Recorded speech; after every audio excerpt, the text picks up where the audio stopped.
guys, it's your favorite neighborhood soup lady, Caroline, right here, and I'm going to teach you another of my favorite soups. This one's called Buddha Bowl, which is like that nebulous sort of hippie kind of veggie-filled bowl, and this is my take on it. So it has a lot of veggies in it, and it does require a lot of chopping, but this one is not only my favorite one to have come together, but it's definitely my favorite one to eat. So I want to show you, it has some cool stuff in it. It has some kale, an onion, a small garnet yam or sweet potato, kohlrabi, which I'm going to show you how to break down in a minute, an entire small head of cauliflower, brown rice, turmeric, and soaked chickpeas, fire roasted diced tomatoes, and at the end we make a slurry of chickpea flour, lemon juice, and some tomato paste. All you do is you take off these kind of shoots, and you can save the leaves. I recommend in this recipe you can use the leaves in with the kale, just tear them up, process them into small pieces, or you can save them for another use, which is what I'm going to do. So all you do is you take off both ends. See, so I have this, and then I sort of remove these pieces that are still sticking out just a little bit, shave them off, and then the veggie peeler can do the rest. So this part is quite tough. So I get a compost bowl and I just peel it off. And what you're looking for, see, it still is sort of fibrous. The outside, you have to get into this tender green part. You're peeling away all the pretty purple. It can also be green. Kohlrabi can also be green. But you're peeling off this outer, like thick outer layer that is not very pleasant if you were to cook it. It doesn't break down. And what you're left with inside is actually this like very sweet, very tender core. It has kind of a similar texture to maybe an unripe melon or a broccoli stalk. I love them, and I love eating them raw. It's like, this is so cute and tiny. They sometimes come in bunches of 3, or you can find them individually. I'm just looking for like a teeny tiny one. So that's how you break down kohlrabi. The other cool thing that happens with those ingredients is I just take the kale, that small bunch of kale, I pull off the thick stems and I tear them into small pieces. I scrunch it with some olive oil and put it under the broiler for a few minutes to make it nice and crispy. This is also one that I could totally eat in this form, just like that kohlrabi, but instead it's going into the soup. Just gonna add some oil here. And you can see, in the meantime, we've got our broiled kale, which we did under the broiler. Torn up pieces of kale under the broiler a few minutes. It's great. It adds a nice smoky flavor. And this is that head of cauliflower I broke down. I cut it in half and cut out the core and just like broke them into very small florets, about like 1/2 inch to 1 inch. And then all of the core that I have left over, I just chop it into about 1/2 inch pieces. So that's what we've got here. And that sweet potato, cut it up into about 1/2 inch, 1 inch pieces. And the kohlrabi, same deal. So the only thing that goes in to start is just this oil that's now nice and hot.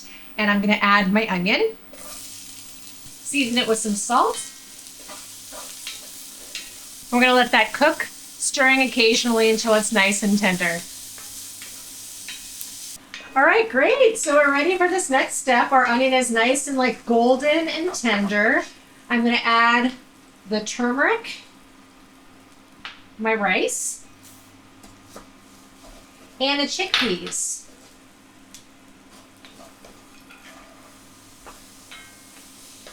And lastly, my tomato. I love fire roasted tomatoes when you want that a little bit of depth in there. And I think it goes well with the sort of roasted kale that we have. So actually what we'll do now we add our water. We don't add the rest of the veggies yet. They come in soon. It's an awful lot of water. You'll see it ends up being a really big pot of soup with all those veggies. All right, so all we do is season this with salt, bring it to a boil, and then we are just gonna simmer this until the chickpeas are basically almost cooked.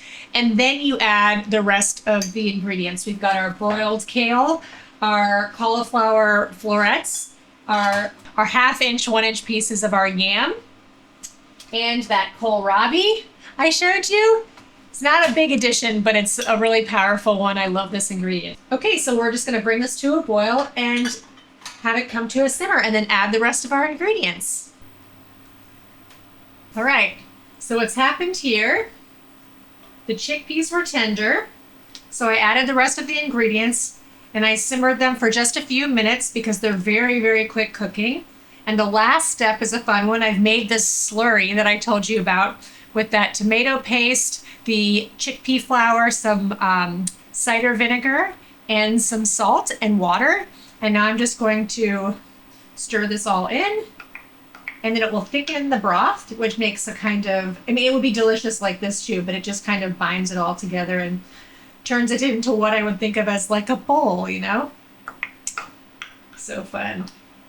I don't know, I thought of it sort of as like a dressing or something, and it's all, I finish all of my soups with some sort of acid, and I always recommend you check for your own flavor adjustments, like the salt and the acid, lemon juice or vinegar.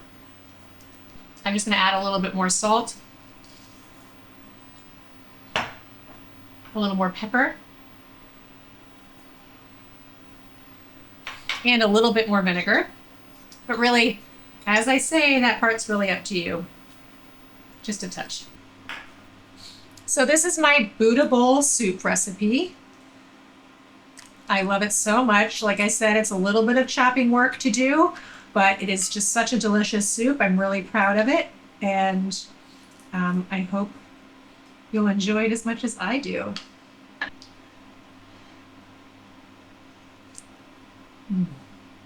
So good.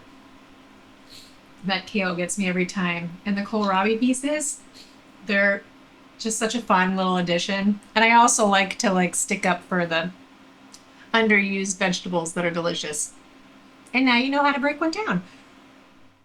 This recipe for Buddha bowl soup, I call it just Buddha bowl, is in my seconds cookbook. It's available at my local bookstore, and you can get it online, booklarder.com, for signed copies.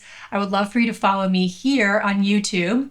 Every week I release a new episode, or at Slurp Soup Club on Instagram, where I, do teasers and lots of other fun soup-related content. Thanks for joining. I'll see you next week.